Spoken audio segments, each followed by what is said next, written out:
I'm Rachel. And I'm David. Join us for a tour of an obstructed balcony on the Royal Princess. Let's go!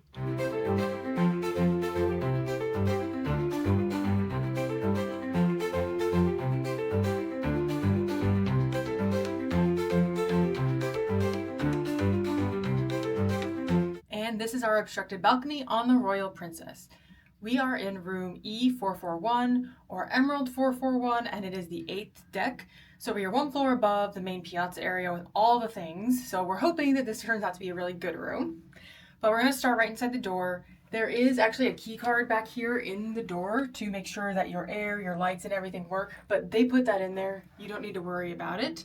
There's also one hook right inside your door. It's really, really sturdy. It's on there really well. So that's a really good place to put something heavy like a heavy coat or umbrellas or things like that. Because we do recommend bringing some magnetic hooks for the walls, but they don't usually hold that much weight. And also right inside your door is your full-length mirror. So it's really long and really wide. I think it's a really great mirror. And your main closet space is pretty large. It's a giant long space, but at the top they always put your life vests up here, so make sure you know where they are in case there's an emergency. There's some additional space up there, but usually they'll put some of like the day pillows and stuff up there at night, so I wouldn't recommend using that for too much storage. But they do give you a fair amount of hangers. There's some on both sides. You can always request more hangers from your stateroom steward. And they also give you some laundry sheets and bags, as well as a free princess bag. And it is kind of like a plasticky, reusable material, so you can definitely like take that ashore with you or use it around the ship. And also part of your closet is this tall wardrobe here, and it's just some shelves. That's all it is. They are pretty deep, like about the size of your forearm, and there's a lot of them, so it's a good amount of space. It also has your safe here, and it's just a normal kind of like hotel room type safe, but it is very small. And this one's even weirder because I've never seen it with this little shelf here. Very strange, and it's kind of wobbly. So we'll be careful, but you definitely can't fit very much in there, just your valuables. And your light switch for your bathroom is actually outside the door. That's pretty standard on most cruise ship rooms. It is a very small bathroom, so we can't really both fit in here at the same time. But we'll start with the vanity. The mirror is huge. It spans the whole length of the room, so it's a lot of space to kind of get ready and see yourself as you are getting ready. The lighting's pretty decent as well, and they actually have a lot of storage. There's 3 pretty big shelves over on the side. I think that's a lot of space. The top shelf's kind of weird because it's a little tall. Like, I don't know why you would use that one. But then there's also plenty of space on the actual vanity itself for storage. And they also give you our lovely body lotion and hand wash. So Beekman 1802 is the standard brand that Princess uses, and the hand wash is really good. Always wash your hands frequently on your cruise. And then we just have a sink here, and you have your tissues built into your vanity. And then down below you have a trash can, as well as extra toilet paper and sanitary disposal bags. There's some towels hanging above your toilet, and the button to flush the toilet is behind the lid, so you have to have the lid closed to flush it. And unfortunately, we do have a shower curtain shower. They have not converted them over to glass enclosed showers on the ship yet, but you know, it is pretty clean. It looks decently clean compared to some other shower curtains we've seen. And the shower head is actually, looks like it might have some different settings. So we'll give you guys an update on whether it has good pressure or not. But it is detachable, and so you can move it around. And there is a shelf right behind it. It's a very tiny, tiny shelf, so you can't really fit much on there. And below that is where you would turn your shower on and off. And in the very top of the shower is a clothesline that extends all the way across, so if you have wet bathing suits or something like that, you can hang them there to dry. And below that, you do have your Beekman 1802 shampoo and conditioner combined, as well as body wash, and a handrail in case you're shaky on some sea days in the shower, as well as a little like footrest / bench inside the shower. It's not big enough to really sit on, but it's good for placing additional toiletry items on and using as a stabilizer. All right, and just inside the main living space of the room is your thermostat. And this one's pretty much as sad as it gets. It's just a little knob. And when we came in here, it was actually off, and it was pretty warm in here. But I think it's getting better in here. Yeah, I feel like getting better. You know, we've only been in here like 20 minutes, but it has to be getting better. So I would have been pretty sweaty right by now if it wasn't. So unfortunately, very sad. There's no display information. You don't know what it thinks the temperature is in the room or anything like that. So it doesn't really make adjustments. There's no fan adjustments on it. It's very, very sad. And it just does come out of like a little hole in the middle of the room. So I do feel like it is circulating okay, but we'll get you guys an update on that. And we do have an LG TV here. It's okay size. It's in a good position. I do like that Princess wall mounts all their TVs now. They used to be like up in little corners and they were really tiny. This is actually a really good size compared to older ships. So you would probably get some pretty good viewing experience out of this one in particular. The colors look nice. And the size is okay, I would say. But some people are usually looking for where to hook your stuff up. It would be on this side of the TV. It's in the back over here. It's very, very hard to get to. This TV does not pivot at all, and we never really recommend trying to pull your TV off of your wall, obviously. So I would probably leave these alone. Overall, I think it's going to be okay. It doesn't pivot, so if you're in the far corners of the room, it's probably not the best viewing experience. But if you're just watching at night on the bed, it's basically perfect. So, all right, and here you have the bed. Now you can get 2 twin beds, or you can have the room steward put them together. Historically, if you've watched any of our other Princess videos, you know we're huge fans of these beds. I think they're absolutely awesome. Not so much a fan of these guys. These little... They don't wash those nearly as often as they need to. And Yeah. that goes for any pillow like that. So I'm going to kick my shoes off here for you guys. And I'm going to get a little... I don't want to just give you guys a comforter review this time. I'm going to get right on the actual mattress. Now my hands sunk into it when I did that, so I'm very excited. If you are not a fan of soft beds and you want a firmer bed, you're going to hate these beds. But because I really do love a plush bed, and it really, it like cradles you. It's so interesting. It's so good. It feels like really good quality. Princess just never misses on these beds, man. It's so good. The pillows are great. It's a 9 out of 10, baby. I don't even know how you could get better, honestly. We keep looking. It doesn't happen. So obviously David has his opinion. I think I'm going to agree with him, but we'll give it a test anyway. And I'll use the same side since he already made it nice and I did. comfy. I messed it all up. This is amazing. I agree. It's a chef's kiss. The pillows are amazing. We love these pillows too. We have some at home.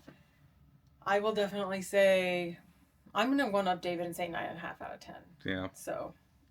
It's just hard to imagine something better. Yeah. Unless you get like a custom bed where you can customize the firmness and the angle, maybe even, like all that stuff. But no, like maybe this bed might get slightly warm, but overall it's just incredible. We'll give you guys an update when we are at the end and see if we actually enjoyed it as much as we think we're going to.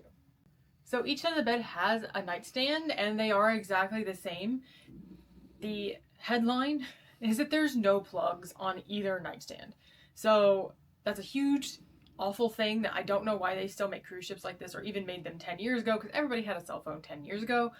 But they each do have light switches behind the lamps. So you can control the main lights in the room from here, which means, you know, if you get in bed before you turn the lights off, you don't have to get back out of bed, which is kind of convenient. They also both have this lamp here, and it just switches on and off right on the base.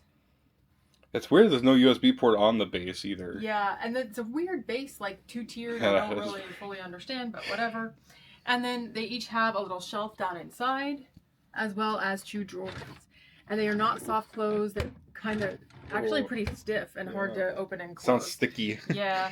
Right next to your side table is actually your desk area. This is an okay space, I would say. It's not my favorite for working in. You guys know we work on our cruises most of the time. So unfortunately, it's pretty small. If you have multiple devices you're going to be doing stuff with, or you know someone's going to be wanting to do their makeup here and you're going to need your laptop here, it's going to be very, very awkward, I would say.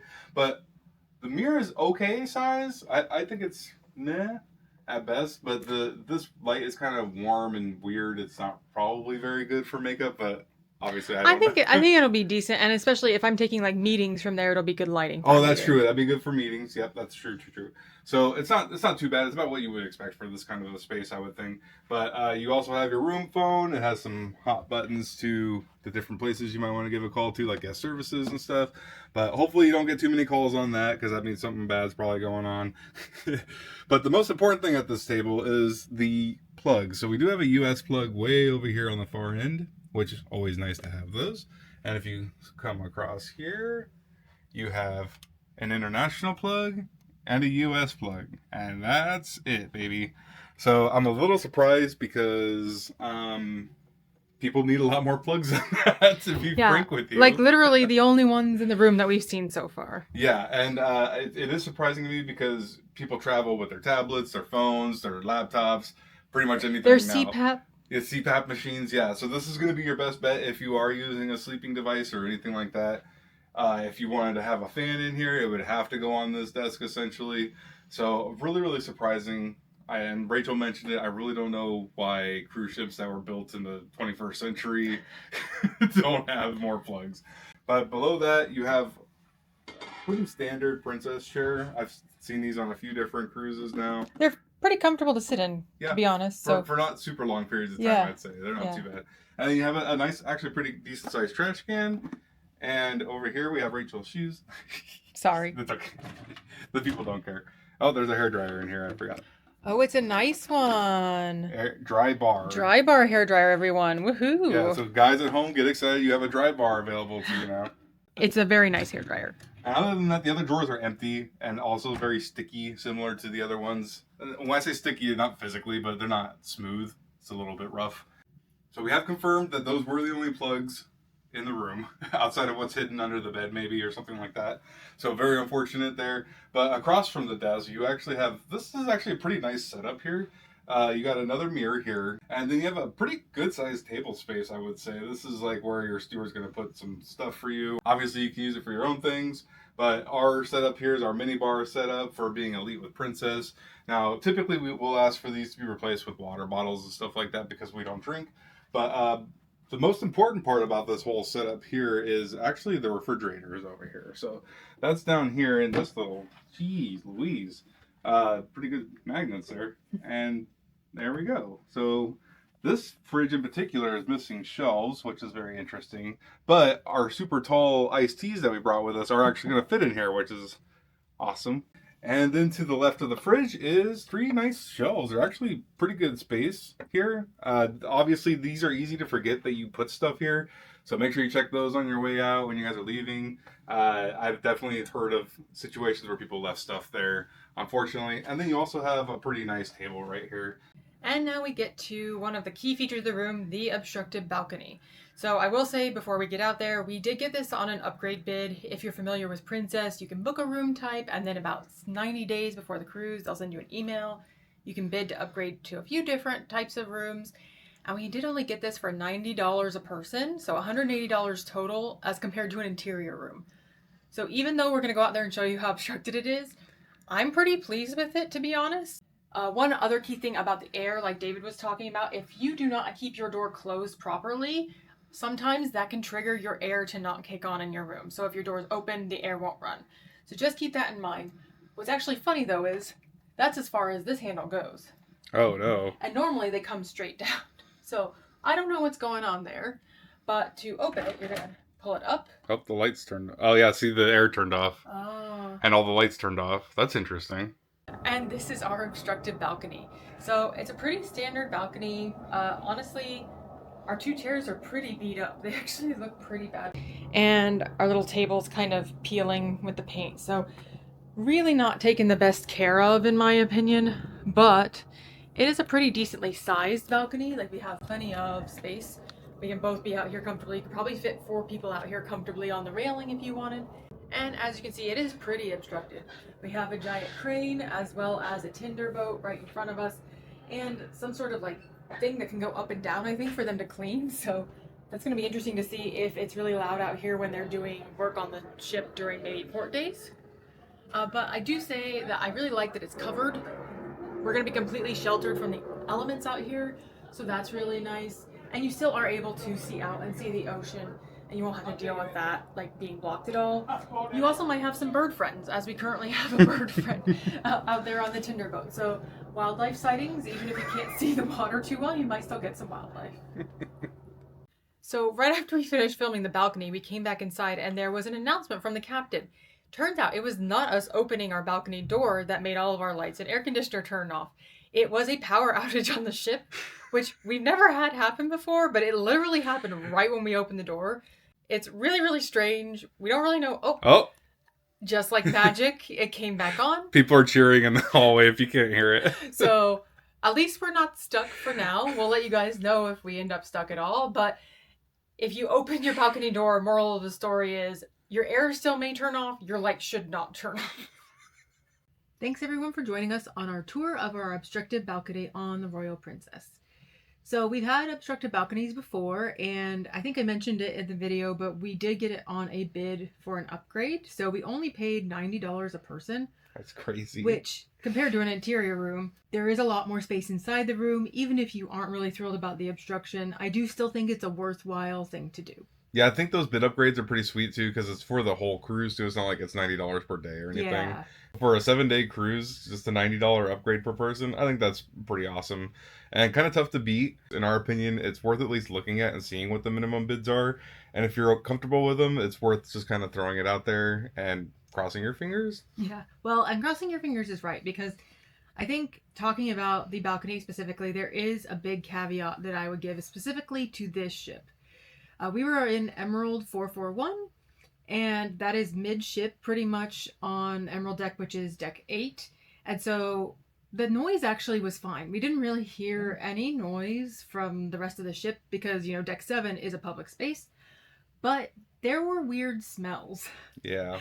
And when I say weird smells, I mean on the first couple days, it was like a sewage smell. Yeah. And then after that, that kind of went away. But then it was definitely like a dirty laundry smell. Mm-hmm. So I think it really depends on what you want. If you're okay with maybe not utilizing your balcony very often on this particular ship, then, you know, you'll probably find if you bid for the upgrade and get one of those midship rooms on deck 8-ish. But if you are really gung-ho about your balcony, even though it is obstructed, I can't confidently say you should book one of those on deck 8. I think it's important to note that we aren't the only ones that really experienced this. After we started really smelling it and like using the blinds to block it out, we started looking online and seeing like past people talking about it. It comes and goes a little bit, but we pretty much found the balcony unusable, in my opinion, because outside of maybe about 10 seconds into being out there, it kind of felt nauseous, to be honest with you. And yeah, it was a little bit of laundry smell, a little bit of sewage smell, a little bit of exhaust from the pipes, maybe something like that. So really, really unfortunate, because I actually didn't find the obstruction that bad on that particular balcony. Just wanted to make sure you guys knew it. We're not the only ones having it happen. So. Yeah. And otherwise, the rest of the room was pretty standard. Yeah. Most of the rooms on the ship are pretty much the same. There is a good amount of space. We don't have any problem storing all of our stuff. And we said we would give an update about the shower. The water pressure is really great. Yeah, it's awesome. And that's rare. Like, we usually don't say that, but it was really, really great. Yeah, it had a good temperature to it, too. Everything was just really nice. I do hate, like, the linen shower curtain, unfortunately. But that's kind of one of the things when you're on these older ships you just kind of live with. It's not the end of the world, obviously. And the bed, I mean, we praised it a ton in the tour itself, but it lives up to that hype. Like, these beds are amazing. It's so awesome. You can get a little bit warm in them, but at night I'm so cozy and snug that it really doesn't matter. It's awesome. There's nothing like it. They're like the best beds you can possibly have. And with the thermostat, now I was a little bit worried. I reached up and I didn't really feel too much air movement coming out of the vent. But it did actually end up getting cold. It was really nice. I really appreciated it. But everybody on board, it seems to be cold on this trip for whatever reason. But I really did appreciate it. I felt like it was a nice little balance. Outside of maybe at night, we have like all our computers and stuff running and the TV on and the sun coming through the blinds, you know. So your room can heat up a little bit. But I've been really comfortable. So I really like it. Yeah, and in the video you guys saw the power actually went out, and then we didn't know why it went out, and then it came back on. So we have not encountered any other power issues. So I just wanted to point that out. That was a one-time fluke thing. Otherwise, the ship has been running fine. Our air conditioning's been running. Our lights are good. So we haven't had any other problems that way. That was so funny. And the refrigerator's been cold too. So I figured that's worth mentioning. That could be really hit or miss on a lot of different cruise lines. So all that to say, as far as an obstructed balcony on the Royal Princess, I think it's not a bad thing to book. I would avoid being midship on deck 8 because that seems to be where the smell is concentrated. But the obstruction overall, it obviously, if you want a clear view, you're not going to get a clear view, but you're still able to see plenty. That's true. But what do you think? Have you sailed on the Royal Princess? Do you have any thoughts about the rooms? Or have you been in an obstructed balcony or want to go in one and have any questions? Let us know in the comments. And if you enjoy this video and want to see more travel content from us, please like the video and subscribe to our channel. But for now, I'm Rachel. And I'm David. And we hope this video helps you find the right direction for your next adventure. Bye!